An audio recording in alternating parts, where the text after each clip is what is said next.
So through tonight, still pretty chilly in the north of Scotland. Temperatures there will be below freezing, but for the rest of us, we've got increasing amounts of cloud, bits and pieces of rain carried in by that westerly to southwesterly wind. And look at the temperatures first thing in the morning. In Plymouth, around about 7 degrees. Still fairly cold there in the northeast of Scotland, around -1 for Aberdeen.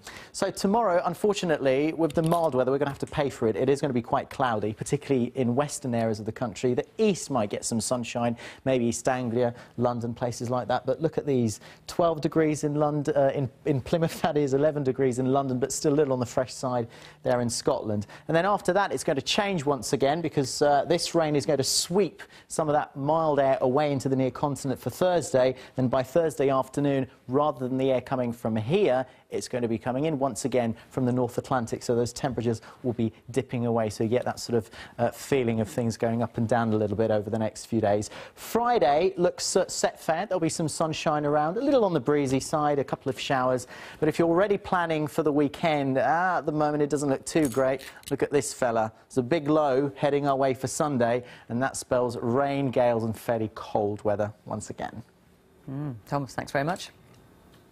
A reminder of our top story this evening. The BBC has learned the 3 missing British schoolgirls from East London have crossed from Turkey into Syria. That's all from the BBC News at 6. It's goodbye from me, and on BBC One we can join the BBC's news teams where you are. Bye-bye. Fiona, thank you. Welcome to Tuesday's Look North. On the programme tonight, a hidden tragedy facing thousands of women in Yorkshire. Victims and campaigners speak out against the growing number of girls suffering genital mutilation. If I chop off a child's finger, straight away I'd be punished and I'd go through the system. It's not any different with this abuse. It's claimed a lack of support is stopping victims from speaking out. Also on the programme, a warning to Bradford City fans caught reselling tickets for their FA Cup quarter-final. Some go for more than 10 times face value. The club tells us it'll ban those responsible. And West Yorkshire rivals Leeds United are in the headlines again as owner Massimo Cellino has some dramatic news for supporters. There's a royal seal of approval for a unique Yorkshire company.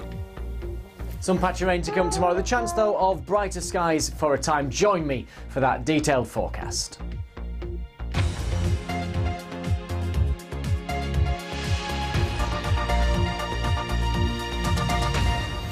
First tonight, the campaigners trying to highlight what they claim is a hidden tragedy facing thousands of women in Yorkshire. Female genital mutilation, or FGM, is carried out for cultural or religious reasons and is common in many countries, mainly in Africa. But more and more cases have been highlighted in our region, and one campaigner has told Look North the illegal practice is being carried out in Leeds. Today, the city hosted the first of a series of conferences to be held around Yorkshire. Our health correspondent Jamie Coulson has this. Hawa Bar is 25 years old and a refugee from Guinea in West Africa, where she became a victim of female genital mutilation, or FGM, when she was a young girl. At the time, she didn't realise there was anything wrong, but now understands it was abuse. Make me feel very angry and upsetting. It is a child abuse, and you can't have it back, and it needs to be stopped. If they catch anyone doing that, they should be punished. FGM comprises all procedures that involve partial or total removal of the external female genitalia or other injury to that area for non-medical reasons. It's mostly carried out on young girls between infancy and age 15.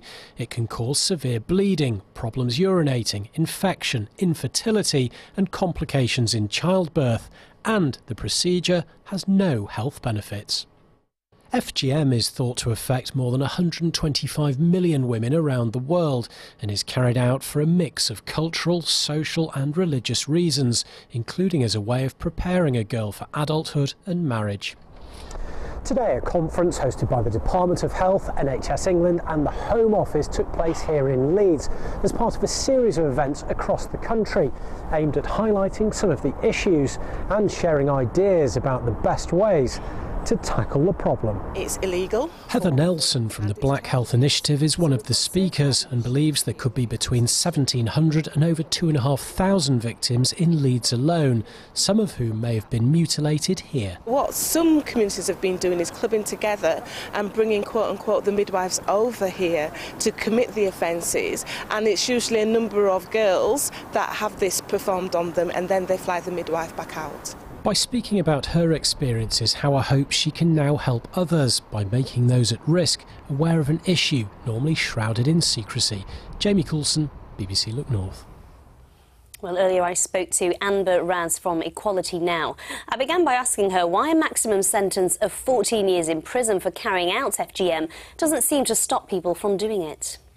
The problem is that it's very difficult for police to get involved and actually take action when it's not something that's widely discussed or talked about.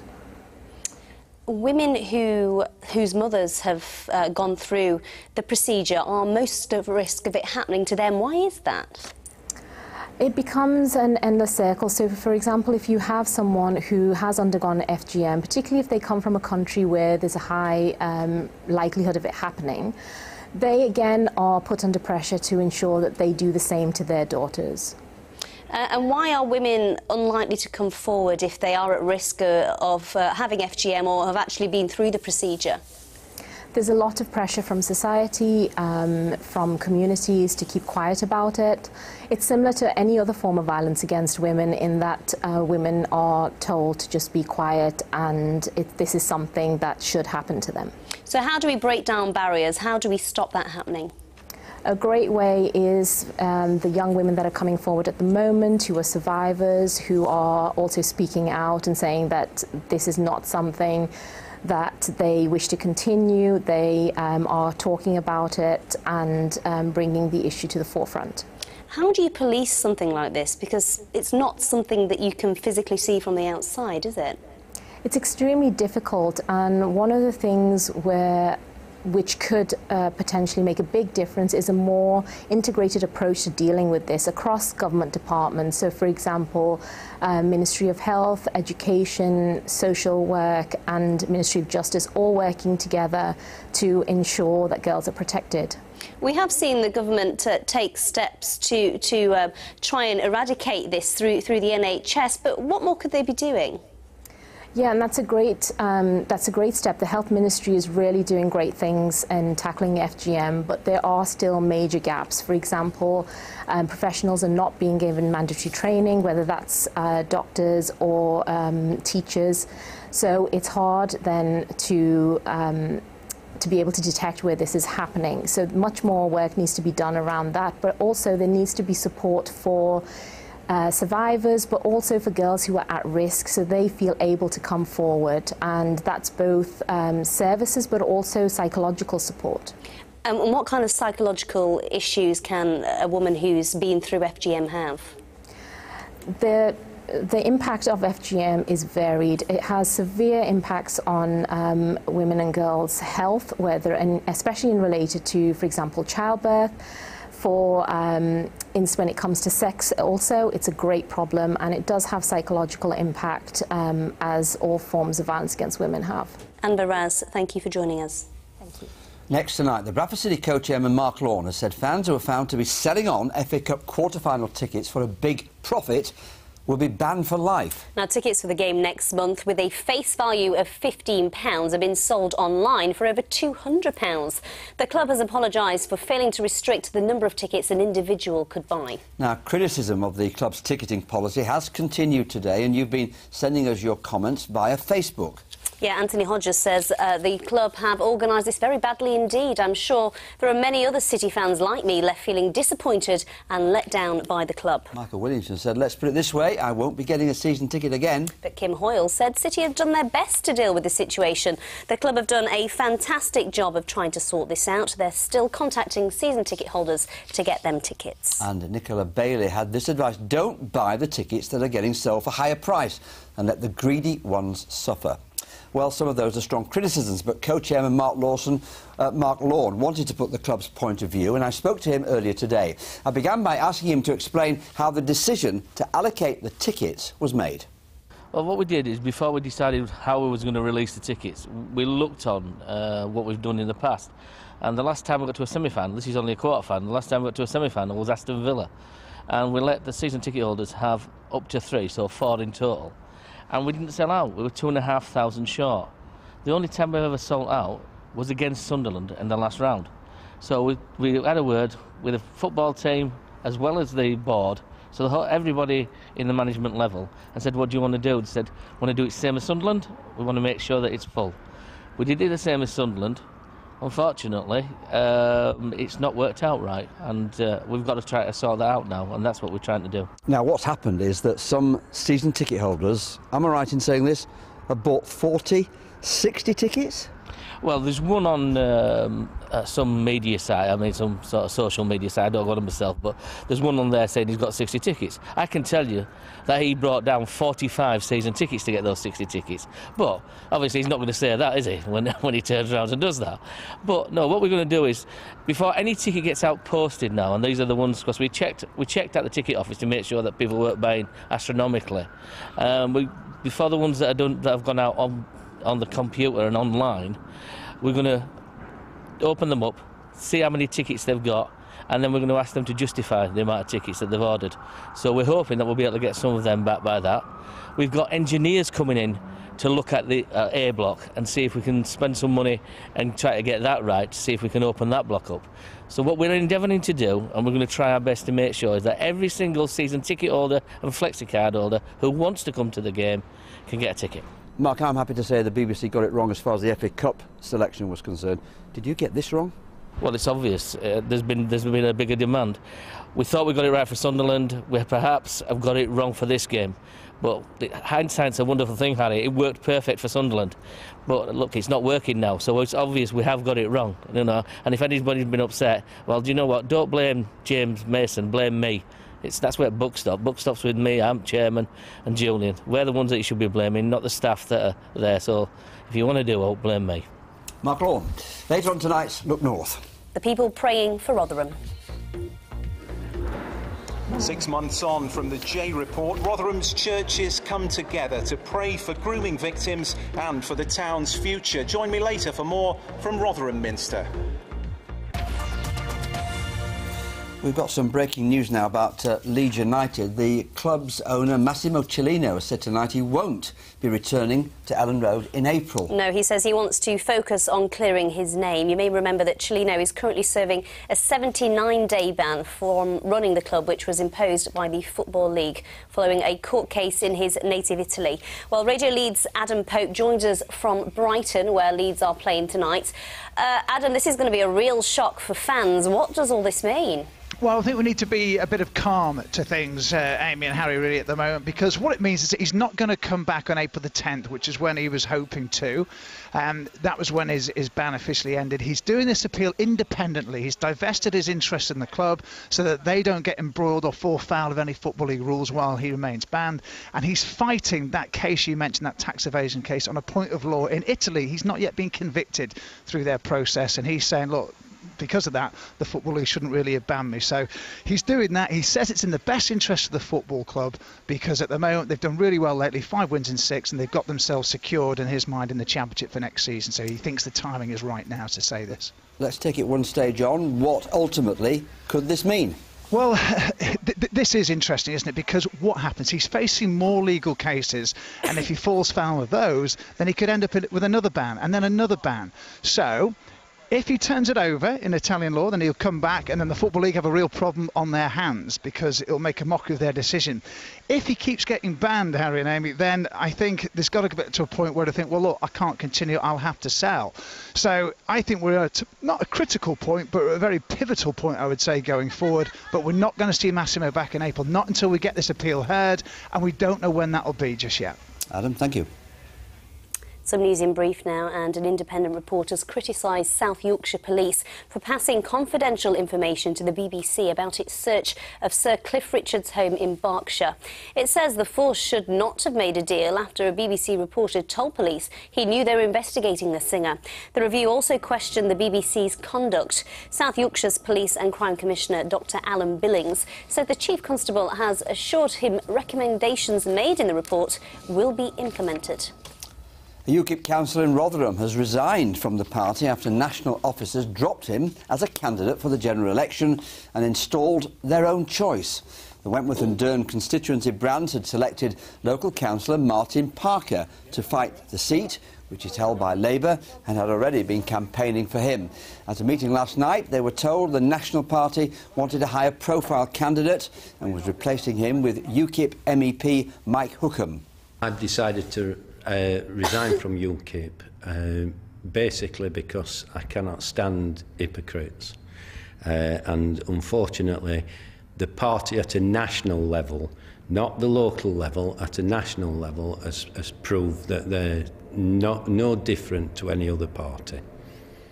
Again, I've been asked to take the seat for Wentworth and Dearne, but this is a key seat for us, and all of these key seats across the country are reviewed all the time. You know, they're under constant review.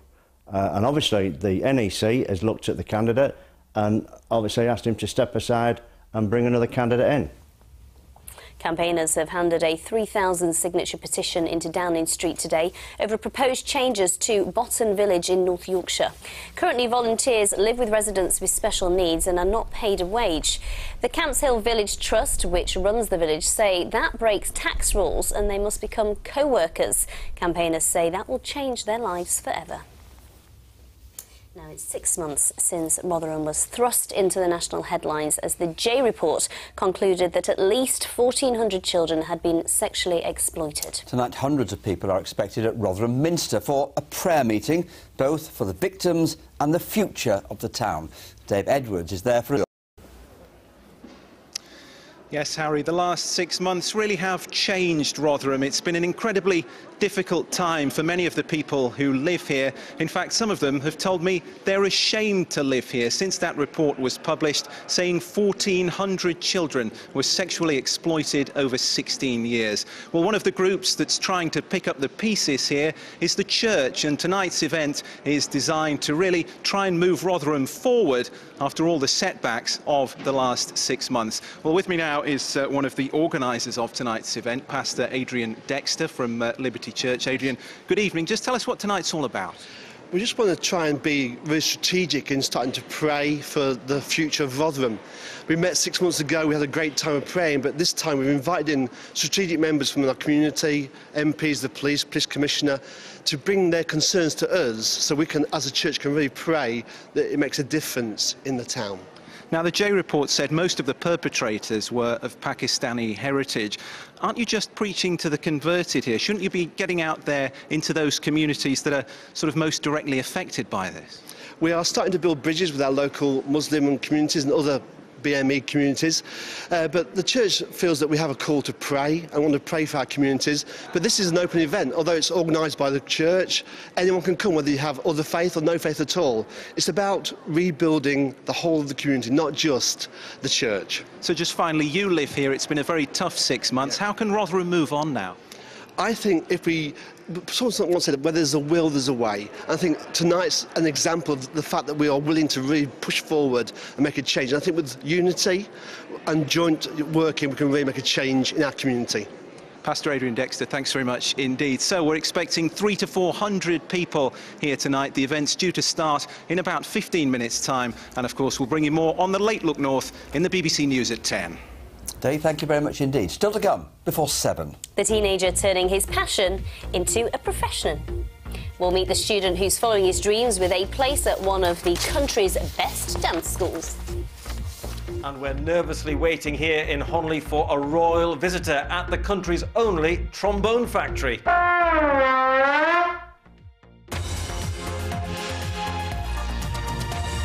Can't wait for that one. Yeah, cracker, Ian. Thank you very much indeed.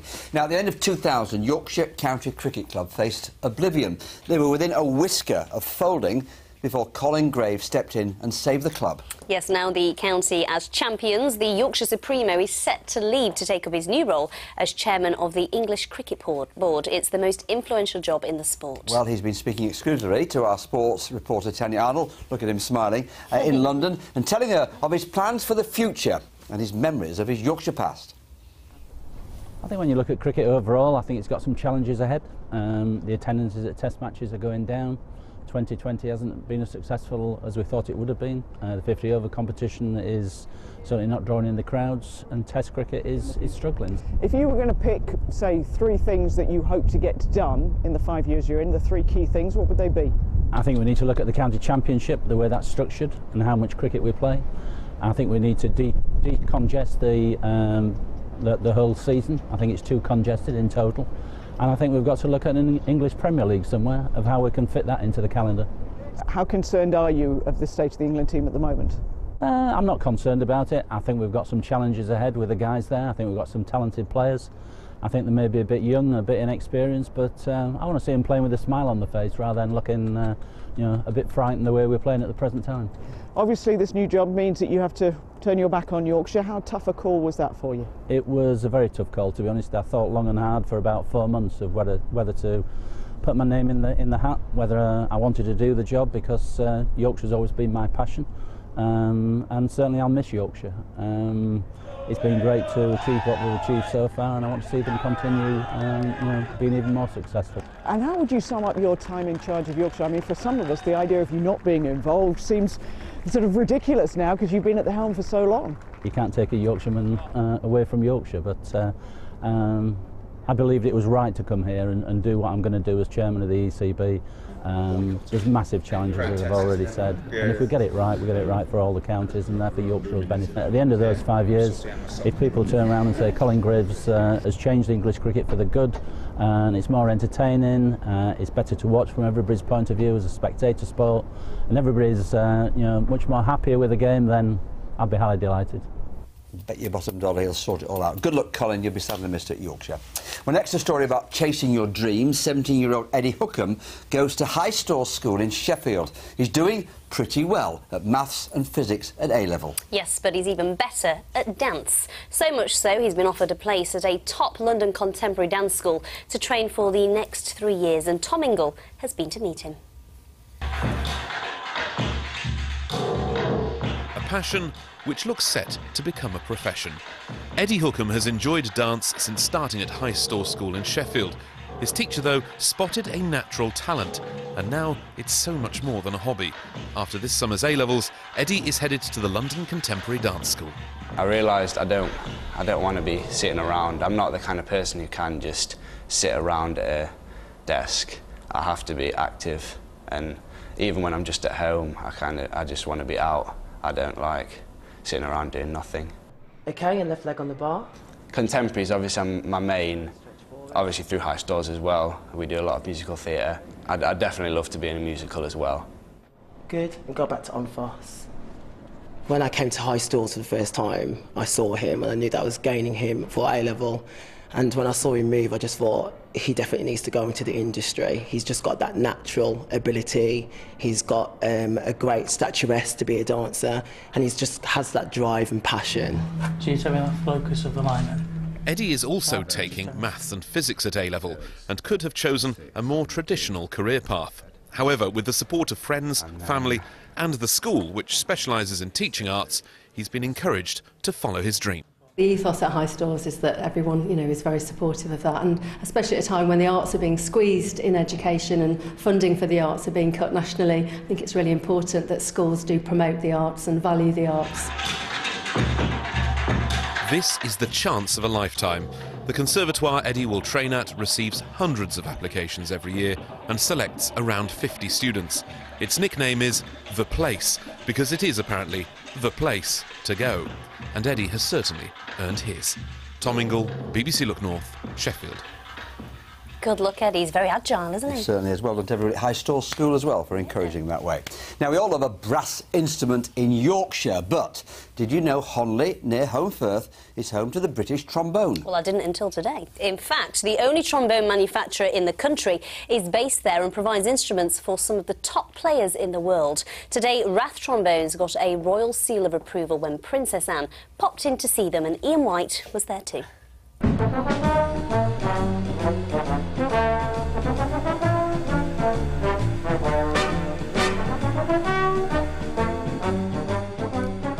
It takes hours of work and expert craftsmanship to produce a trombone, and here in this industrial unit tucked away in Honley, they know how to make some of the best in the world. From brass bands to big bands and top solo artists, a Rath trombone is what they desire. The likes of Black Dyke Mills Band, Hepworth Band, going on to the jazz side of it, the Count Basie Orchestra in America, which is iconic, as you probably know. Guys like Dennis Rollins. It's played all over the world. We have some fantastic artists from America to Japan. When the Princess Royal heard about the company exporting all over the world, she wanted to see for herself what goes into making a Rath trombone. Now, having the intricacies of trombone making explained to her by the craftsmen who spend their lives quite literally making music. I love them because the amount of work that's involved making them, it's a craft. It's hands-on and it's like an old British tradition. As soon as I picked up the instrument, it was just something different. It was just something better. It just the way it felt, the way it played, it's just, yeah, I just knew I had to be part of it from then. When we see them on stage and you hear them in concerts and groups, sometimes it does send shivers up your spine.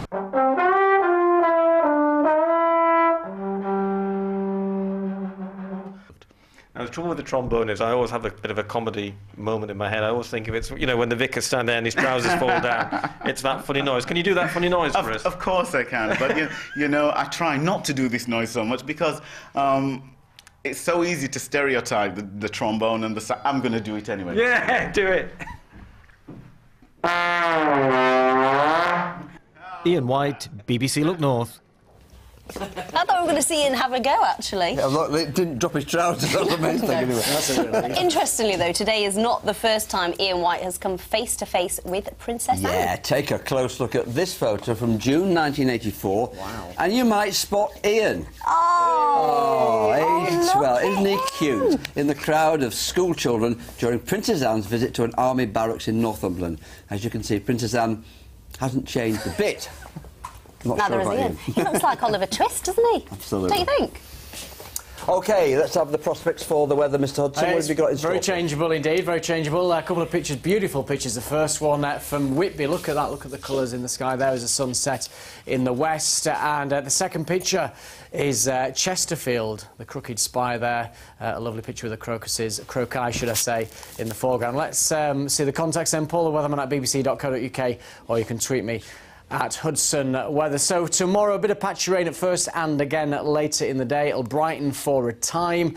The rain later in the day, courtesy of this warm front, and then this cold front will bring for a very wet start first thing Thursday morning before sunshine breaks through for Thursday afternoon. So that changeable pattern continues. Now, there's been a number of really quite sharp showers around today. They're still running in from the west, but they will become increasingly scattered. So the showers clearing away over the next few hours. Clear spells developing. That will lead to a touch of frost in places, 1 or 2 icy patches on the higher level routes.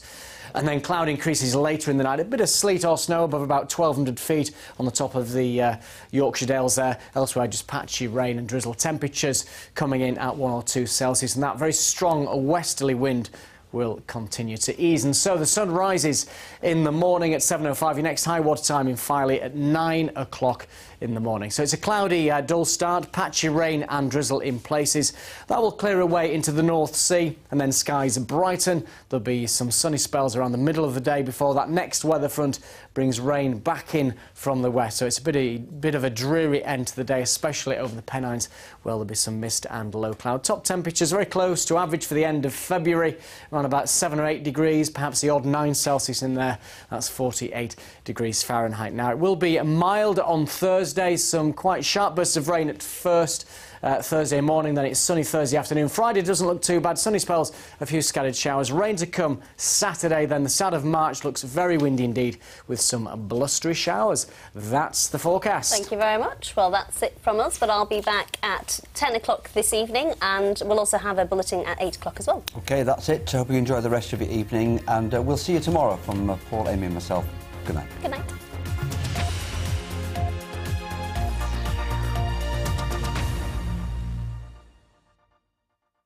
Magic mind reading and the quite interesting Alan Davies on The One Show next. Make the most of your day.